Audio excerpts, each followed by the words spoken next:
Hi, this is Lara at Elliott Wave Stock Market with your daily analysis for the SP500 for the trading session dated Wednesday the 23rd of October.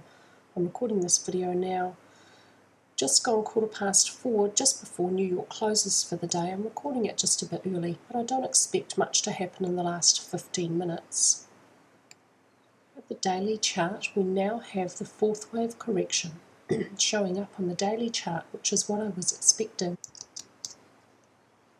If it's over here in just that one day, then it's got nice proportion to its counterpart second wave.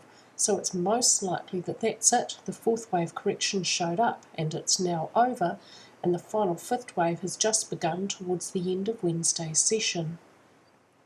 I can now calculate a 1-point target zone for you. At 1764, primary wave C in its entirety would reach equality in length with primary wave A, and only 1 point above that, at 1765, minor wave 5, if it's begun here, and if the fourth wave doesn't move lower, it would reach 0.382, the length of the third and the first waves, which are very close to equality. Importantly, this third wave is very slightly shorter than the first wave.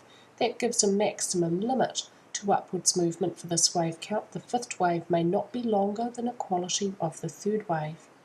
It looks like price found resistance and bounced off this big maroon parallel channel, which contains all of cycle wave B from its start at the end of the credit crunch at 666.79.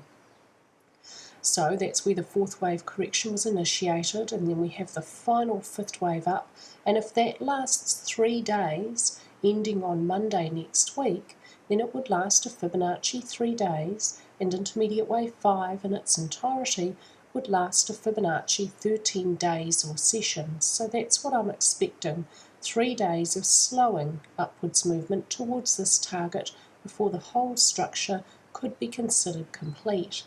Let's have a look at this fifth wave at intermediate degree on the hourly chart, where it starts here.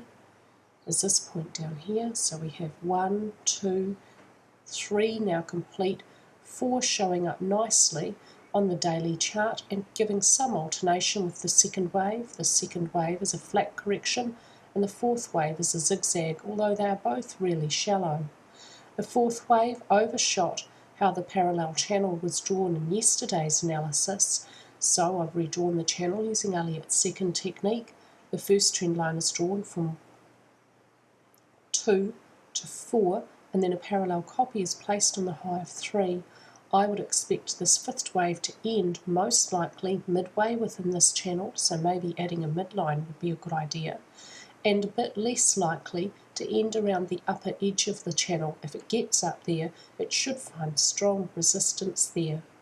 At this stage, I expect it is extremely, highly likely that this little fourth wave correction is over, because it shows perfect proportion to its counterpart second wave, and if it's over here, the whole thing has a really good look.